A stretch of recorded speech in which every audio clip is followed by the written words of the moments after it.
They weren't working on their tans at Coogee today. The beach was just perfect for the Storm's recovery. And after last night's whitewash, they were all in a playful mood. We were really impressed with our defence, and I think all our points came off our defence. Finals football is rare to the Sharks, but against a weakened Storm, Cronulla was given a chance. They will get a mighty welcome. But they never got over Melbourne's brilliant start. Inside the first three, Cronk raced away, and then came the perfect kick. It might beat him, no, won't. Taylor puts it down. The Sharks complained about White's hit on Ross. It left the Cronulla prop stunned, but will anything come from that? And get that into you as you go down. The Sharks saved their worst for one of the biggest games of the year. The weight of unforced errors added to their frustration, and by half-time, the Storm was 16 ahead. It's gone from Inglis to Blair, who decides he can step in, reaches out and puts the ball down. Gallen tried to lift his men, but the Sharks' mistakes were fatal, and their coach was suffering within. They've got to start again. There was no miracle comeback in this match. Melbourne was in charge from the kick-off and will start favourites in the grand final, no matter who they play. And Matty Goyer is going to celebrate. Yeah, no doubt it was a test of our character and commitment to the cause. 28-0 left one team in tears and the other on top of the hill. Clinton Fletcher, 9 News. Manly fans celebrated like they'd just made up for last year's grand final loss. And after their team's complete performance, they had every right to ring their bell and beat their chests. I will win it easy. Melbourne's got nothing. The biggest worry for the Seagulls is Matt Orford. Iced up and in a moon boot after the game, the Manly captain claimed it was all precautionary. Yeah, no, it's all right, just twisted, so just looks a bit more dramatic than what it is. Plenty of ice and I'll be all right. The effort against the Warriors was at times breathtaking. Tunnel Vision presented a tunnel ball, and Stewart was just happy to get away with it. I'd probably look silly if I knocked it on, but thankfully for me it stuck in my hands and went through my legs. It was one of those nights for Manly, where nothing went wrong for almost 80 minutes. Up goes Jamie, gets it away for Orford, and Orford, would you believe? Their sixth try was a long-range effort that started with Lestrange from dummy half and finished with Robertson on the go. The flying Michael Robertson, here comes the defence, it'll be too late. And Manly signed off with another spectacular four-pointer. Such was their dominance, they've knocked off Melbourne as favourites for the title. Look forward and prepare as well as we can. We know they're a great side and we're going to have to be at our best to beat them. Menzies will finish his NRL career next Sunday. Ruben Wiki signed off last night. Clinton Fletcher, 9 News. Greg Inglis has been trying to allow his football to do the talking in recent weeks. But last year's Clive Churchill medalist hasn't delivered a gold-plated game just yet. And today he told 9 News why. He needs a shot, so Really? pretty much. I think it's just growth spurts again. Inglis says the team medical staff have told him he needs to ride things out as his body continues to develop. That's what the doctors reckon I'm growing again and medical staff, so hopefully I don't grow too much taller because it's absolutely killing me. But he'll overcome the pain, which was made worse on Friday night. He says he's an 80% chance of taking his place in the grand final. When news came through that Brett White had been cleared to play on Sunday, you could see the Storm players lift. That's how important the big prop is to their campaign. For White, though, the feeling was sheer relief. He feared that tackle could cost him a grand final, and he's revealed he apologised to his former teammate Ben Ross. I seen him after the game and mate said, sorry about what's happened, and but I'll leave it at that. And Jeremy Smith is riding high, back from his week off as a result of this tackle. The hardest week of my life, I'd say. Probably painful. Painful, yeah. Danny Weidler, 9 News, Melbourne. Grand final week for Manly started at Brookie and the team photo.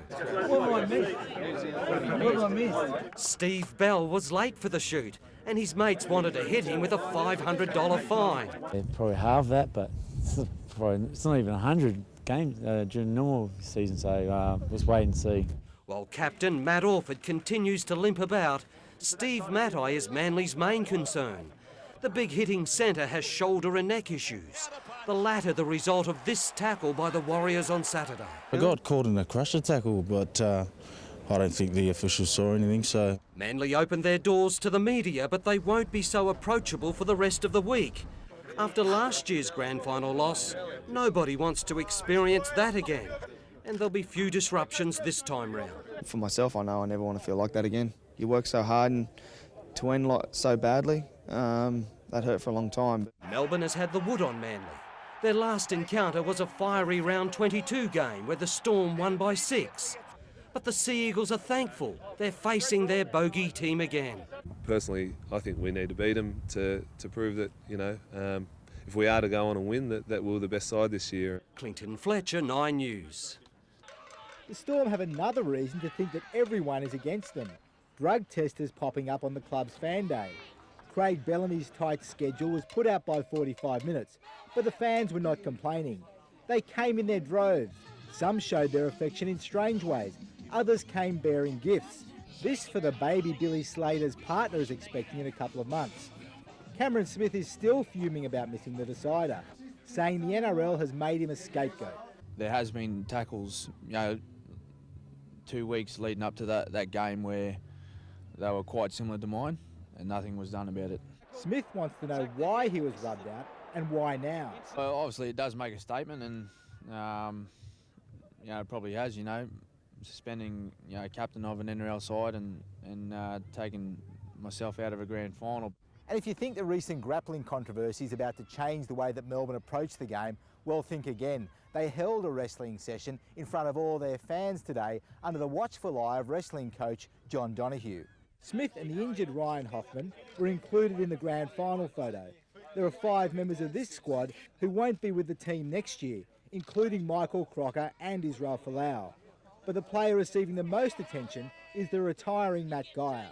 We're doing it for all our teammates and, to win a grand final, I don't think you need too much more inspiration than that. Danny Weidler, 9 News, Melbourne. As part of King's fight back from injury, he's had to do a lot of training sitting down this season. Getting the chance to take on Melbourne is something he thought was gone. I thought my season was over, so it's an absolute bonus and I'm just so happy to be in the 17. King had already missed 10 weeks of the year with a leg injury when he went down again in round 19. He initially feared a fracture and took out his frustration on a dressing room table. In the end, it was the only thing that was broken, and the Manly Junior was given the all clear for the run into the finals. We're going in the right direction though. We're playing some good football when it really counts, so hopefully we can turn up on Sunday and play, just as effectively. And is there a more dedicated mascot than Igor the Sea Eagle? Mick Denoris is living his role this week, and sharing a beer or a fridge full with his favourite player is one of the rewards. I am a mad Manly supporter. I think it's just the adrenaline. Basically, you can go out on the field and be whoever you like for the day, and no one really knows who you are until now. This is where we're used to seeing Igor in action, at big matches in big arenas. For grand final week, the preparation begins at home, watching telly, practicing in front of the mirror, and dreaming of winning the premiership. It's all a labour of love. I reckon Manly by 12 or 13. Go you Eagles. Clinton Fletcher, 9 News. The Storm's welcoming party to Sydney was glamorous and noisy. Pop star Natalie Bassingthwaite grabbed Greg Inglis, while this supporter showed she can hold a note. But Craig Bellamy wasn't saying much. He still won't apologise for the Cameron Smith outburst. Yeah, well, the kerfuffle hopefully is it's gone as far as I'm concerned. I had me say last week. Eagles star Steve Matai is as tough as they come, but he says his brother Maker has him covered. Maker is retarded and requires 24-hour-a-day care. His parents have dedicated their lives to him, and it's Maker's battle which will inspire Steve on Sunday. I'll be thinking of him when I run out there on Sunday night, and I'm hoping that he's watching when I'm out there, and it makes me proud to be playing in front of him. Despite Steve's ever-improving career, Maker is the real hero in the Matai household. If Stephen can take on a little bit of the courage that I guess Maker and the strength that Maker shows just by living every day as he is, it's something to draw on. I think it's something to draw on for all of us. Because of his condition, Maker won't be at Homebush on Sunday for the decider. His dad will be there, and Steve said that Maker will be there in his heart. Danny Weidler, 9 News. Judiciary members Royce Alief and Darryl Williams have had enough, and now they want to use their lawyer to put a legal grapple on the Storm. And they've got the support of the NRL. As far as the NRL is concerned, we've imposed a record fine, but the individuals still feel aggrieved without an apology, and they wish to commence legal action. At the grand final breakfast, the Storm were handed a cheque from the NRL for winning the minor premiership. But the tension between David Gallop and Storm boss Brian Waldron was there for all to see. Along with the songbirds, streamers and tributes, there were some good signs for the Storm. The players are more relaxed than ever. Jeff Lima had time to audition for a new gig. You can make this scoop. You can make this scoop, guys. What's the scoop? Who's not playing this week? You're right. Your knees are right. Yeah, it's all good, mate. Yeah, your hair's looking good, mate. Yours looking better. Yeah, sweet, mate. The Eagles were letting it all hang out. Steve Matai unveiled his afro. And when the grand final referee Tony Archer walked past, Brent Kite snuck in this cheeky handshake. I think he's done a great job all year. I hope he takes it the right way. It's just a bit of fun. As usual, the halfbacks hold the key to the outcome of the grand final. Matt Orford arced up when it was suggested his career is on the line. Why is the pressure on me? Everyone's saying it's career defining. I can't see how it can be all just a career defining moment for myself. Cooper Cronk says Manly's plan to try and verbal him is a waste of time. A little bit of gamesmanship, it's a grand final, mate, and I think I'll be too tired to talk back. I'll have a conversation with not too much is going on, so it doesn't really affect me too much. This morning's grand final breakfast was the last official engagement for both teams. They're going to lockdown after this as they prepare for Sunday's decider. Danny Weidler, 9 News. It's a routine the Storm players know all too well. The day before the grand final, they move camp to Parramatta and bunker down for what all hope is a good sleep. In a room full of football brains, Manly and Melbourne couldn't be split. Past and present stars enjoyed today's Sporting Hall of Fame lunch.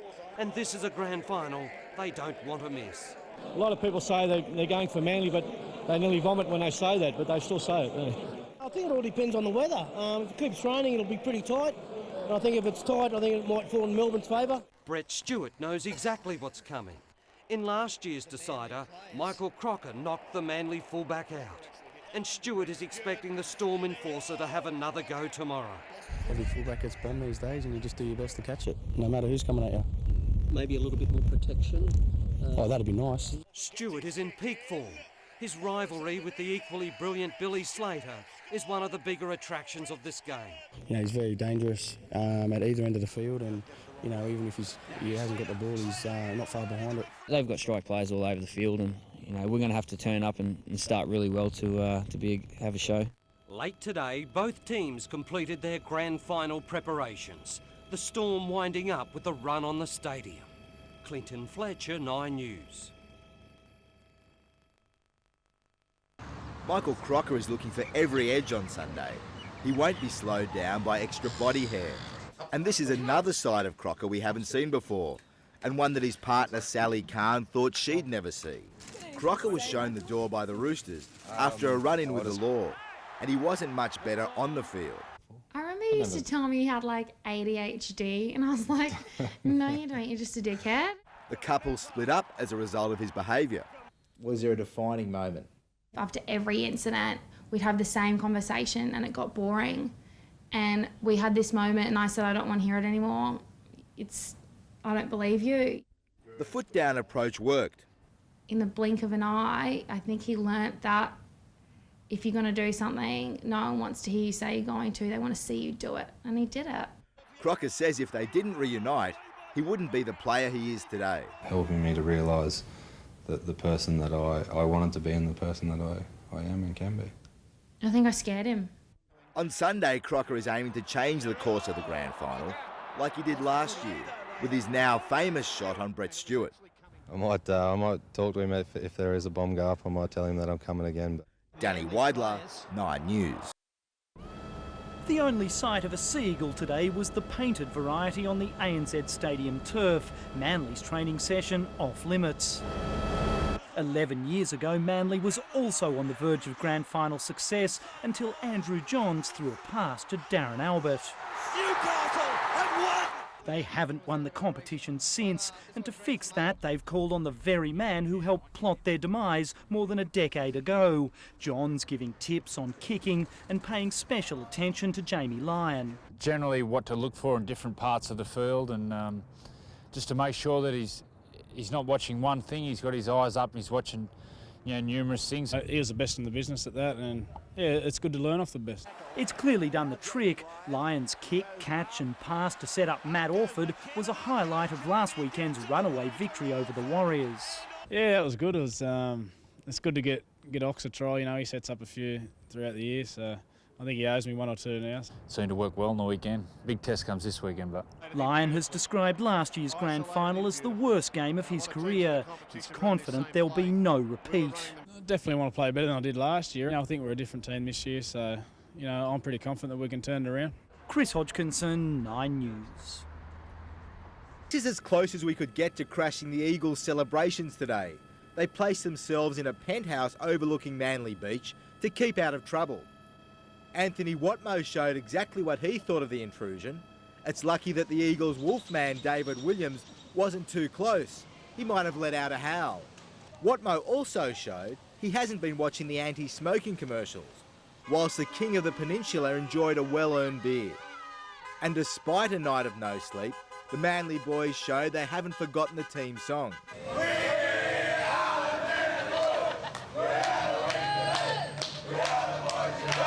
Brent Kite is a non-drinking born-again Christian, so he fronted the media today. His Clive Churchill medal and premiership ring both on display. Kite revealed the secret challenge that Des Hasler used to inspire the side. Our Everest now is us. We all put our best performance in, and we're capable of doing something special, which just fell into place last night. Nothing worked for the Storm boys. Dark glasses were the order of the day. There were hugs and kisses from close mates and loved ones, and an admission they've underachieved by only winning one of the last 3 grand finals. It's not something that you're going to dwell on, you're still proud of the fact that you made those 3 finals, and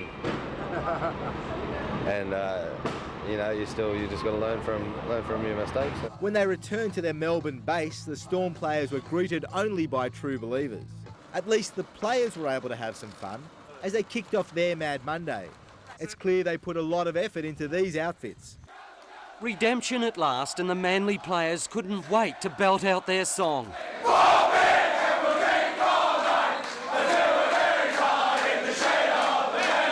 Pure joy was everywhere and over everyone. Good vibes. I'm just so pleased that you are now grand final champions. Love them or hate them, Manly left all league fans in awe, transforming an 8-0 half-time lead into the biggest premiership win on record. It might be too hard now. It's not Robertson. Robertson Robertson finished with a rare hat-trick in a decider, and he just couldn't explain it. The whole night was just so surreal. For his performance, Brent Kite is expected to be named in the Australian World Cup team tomorrow. The Clive Churchill medal winner, probably the most stunned Sea Eagle. I've been saying I haven't even won a Channel 9 Man of the Match, and I've been playing for 7 years, so I used to keep that under wraps, but now I've got this, I don't care. They all had that golden touch. And what about the farewell for Steve Menzies? A try in his last game before heading to England almost brought the stadium down. He got it away for Robertson, he got it back for the Beaver. Steve Menzies has scored! Menzies is over the line! Steve Bell is also off to the UK, and Brett Stewart sent him away with this. Too good. Way too good. The rout was completed. The Storm players were shattered. Israel Folau a broken man. And in true grand final tradition, Jason King tipped the bucket on his bosses. They know what it's like to get in a nice bath after the game. Last year, Manly had to watch as Melbourne enjoyed this. It made their night even more memorable. How are you feeling? Pretty unbelievable. Clinton Fletcher, 9 News. Wolfman, as you've probably never seen him before. And this was the exact moment he learned of his selection in the Australian World Cup squad. High fives and hugs from teammates followed. Steve Menzies was quick to congratulate him. Another victim of the razor, Jamie Lyon, was just as happy. Later, his teammates were congratulated in an interesting way. A special smooch for Anthony Watmough. Williams' beard was removed, not all that smoothly, by Michael Robertson. Not that Williams can remember. What was I sleeping? No. I might as well be in comatose because I can't remember it. They're still cleaning it up. No, look, we got all the boys around and had a beer and, he just sheared him like a sheep. He's hoping the shave doesn't rob him of his powers, and the Test coach is of the same view. I wish I'd have known before we picked him. Williams' rise is even more amazing when you learn what his aim was this year. I set a realistic goal to play 3 first-grade games. The unluckiest Eagle is their halfback and skipper Matt Orford, but he was always going to do it tough, beating Jonathan Thurston or Scott Prince for a place in the squad. The most controversial omission, without doubt, is Carmichael Hunt, who's been left out whilst under police investigation. Stewart said that wasn't an issue. You can't take 3 fullbacks into a 5-game series. Meanwhile, the Storm's Brian Waldron and Craig Bellamy have both issued apologies today to try and avoid legal action for their comments about Cameron Smith's grapple suspension. Danny Weidler, 9 News.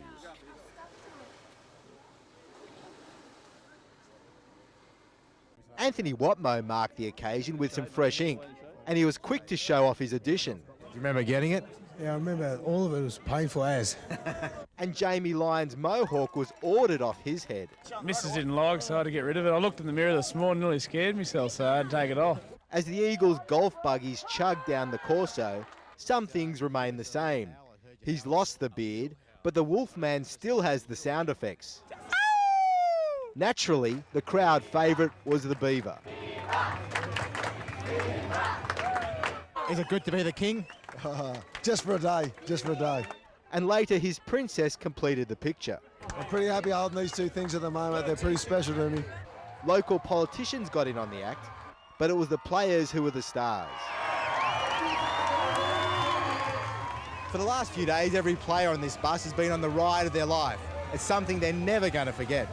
The players got the royal treatment and an eagle's eye view as they wound their way from Manly to their home ground, Brookvale Oval. There, the reception from the fans was mind-blowing. And all of this for a team that Sydney's supposed to hate. I'm going to miss the place, but my heart's always going to be here. If the Eagles didn't feel like rock stars before, they will now. And to finish the perfect day for the players and fans, the ultimate Kodak moment. Danny Weidler, 9 News.